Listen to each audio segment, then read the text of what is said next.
যে ব্যবসাটা ধরে না ওই ব্যবসাটা কোনদিন ছাড়া যায়। বাচ্চাদের যত গাড়ি আছে এগুলা সার্ভিস এবং সেকেন্ড হ্যান্ড গাড়ি বিক্রি করা, যাদের বাজেট কম বা সীমিত বাজেটের ভিতরে সে আমার সাথে যোগাযোগ করতে পারবেন, সুন্দর গাড়ি আমাকে নিতে পারবে সেকেন্ড হ্যান্ড দামে। আমি বাচ্চাদের private car, Honda, trolley, walker, scooty এগুলো আমি সেকেন্ড হ্যান্ডও বিক্রি করি। আবার রিপেয়ার করতে চাইলে আমার কাছে আসতে পারবেন। সমস্যা বা বিক্রি করতে চান, একটা জিনিস বাসায় রাখতে চান না, তো আমার কাছে বিক্রি করতে পারবেন, ঠিক ন্যায্য মূল্যে বিক্রি করতে পারবেন। ঢাকা শহর যেটাই বিক্রি করেন ওইটা আমার কাছে আসে। আপনার সুইচ নষ্ট হইলে বা তার সুইটা গেলে এভাবে ঠিক করতে পারবেন। কিন্তু বড় কোনো কাজ, একটা সার্কিট পুড়িয়া গেছে, সার্কিট নষ্ট হয়ে গেছে, এরকম বড় কোনো কাজ হলে আপনি যে ঢাকা শহর যেটাই যান আমার কাছে আসে। এগুলা কারেন্টের চার্জ দিয়া বা ব্যাটারির মাধ্যমে চলে। এগুলাতে 9 ভোল্টের ব্যাটারি আছে, 6 ভোল্টের ব্যাটারি আছে, 12 ভোল্টের ব্যাটারি আছে, বিভিন্ন ধরনের ব্যাটারি। এগুলো আসে চায়না সার্কিটটা নতুন ব্যবহার করার পরে দেখা যায় 1-1.5 মাস পর সার্কিটটা নষ্ট হয়ে যায়। তাহলে ওই সার্কিটটা যদি নষ্ট হয়ে যায়, আপনি যদি আমার কাছে আসেন, আবার ওই সার্কিটটা সুন্দরভাবে তৈরি করে আপনি দিতে পারবো। একটা নতুন গাড়ির দাম 30-35 হাজার, একটা হুন্ডার দাম 30-35 হাজার, অত সবচেয়ে নর্মাল আছে 15 হাজার, 40 হাজার, 50 হাজারও আছে। এগুলা যদি সার্কিটের সমস্যা না হয় সেক্ষেত্রে টাকাটা অনেকটা কমে যায়। আবার কিছু কিছু গাড়ি আছে আপনার সার্কিট অনেক নষ্ট হয়ে যায়, সেক্ষেত্রে একটু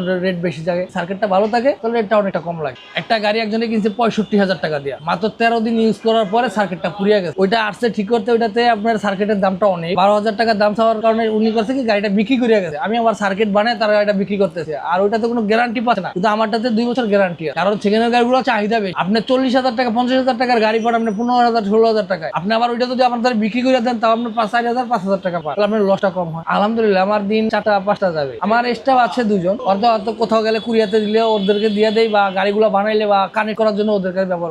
যে ব্যবসাটা ধরে না ওই ব্যবসাটা কোনদিন ছাড়া যায়। আমি একটা ব্যবসা শিখি, আমি যদি অন্য ব্যবসা যাই তাহলে যদি সমাধান না। আমি যে ব্যবসাটা শিখছি ওই ব্যবসার ভিতরে কি আছে বা কিরকম ভালো না মন্দ, যদি খারাপও থাকে তাও আমার এই ব্যবসাটাই কথা হয়। আমি মানুষকে এগুলোই বলছি যে এই গাড়িগুলো 55-60 হাজার টাকা দিয়ে একটা নতুন গাড়ি কিনে, এটার ভিতরে কিন্তু কিছু নাই, একটা তার ছাড়া, কারেন্টের তার, ইলেকট্রিক তার ছাড়া, এটার ভিতরে একটা ছোট একটা সার্কিট, একটা ব্যাটারি, আর কিছু নাই। তাহলে এত টাকা দিয়ে গাড়ি না কিনে আমি সেকেন্ড হ্যান্ডের ভিতরে বা একটা গাড়ি নিয়ে যান, 2 বছর গ্যারান্টি থাকে। 2 বছর একটা বাচ্চা চালায় না গাড়িটাকে, প্রথম বাচ্চারা চালায় 6 মাস বা 2-3 মাস 5 মাস, তারপরে গাড়িটার প্রতি তার বাচ্চার চাহিদা থাকে না। তাই এত টাকা দিয়ে না কিনে বা নতুন একটা গাড়ি না কিনে আমি সেকেন্ড হ্যান্ড গাড়ির ভিতরে নিয়ে 2 বছর গ্যারান্টি সহ আপনি পাচ্ছেন। আমার 2 বছর গাড়িটা চালানোর পর আপনার ওই জিনিসটা লাগে না, আবার ওই গাড়িটা আপনি আমার কাছে বিক্রি করতে পারবেন, তো আপনার লসটা নাই। আর নতুন গাড়ি 40-50 হাজার টাকা দিয়ে গাড়ি কিনা একই সমান, কারণ এটার ভিতরে নষ্টের কিছু নাই। একটা তার, কারেন্টের তার পুরানো যান নতুন, তাই আমার 1 বছর লাভ হইব, আরেক বছর মানুষ চিন্তা করে যে না এই মাসে লস হয়েছে, সামনের মাসে লাভ হবে, এই আশাটাই তো ব্যবসায়ীরা, কিন্তু এই আশাটাই। ব্যবসায়ীরা চায় না যে আমার প্রতি মাসে লাভ হইতে আছে, এরকম কিন্তু কোনো ব্যবসা অন্তত হয় না। আমার সিজনাল ব্যবসা হচ্ছে আপনার জানুয়ারি মাস বা ফেব্রুয়ারি মাস। বাচ্চারা পরীক্ষা দেয় ডিসেম্বর মাসে, যে তুই যদি পরীক্ষা ভালো রেজাল্ট করতে পারিস তাহলে একটা গাড়ি কিনে দিব, হুন্ডা কিনে দিব। সেই ক্ষেত্রে আমার কাছে আমাদের এই 2টা মাসে একটু মোটামুটি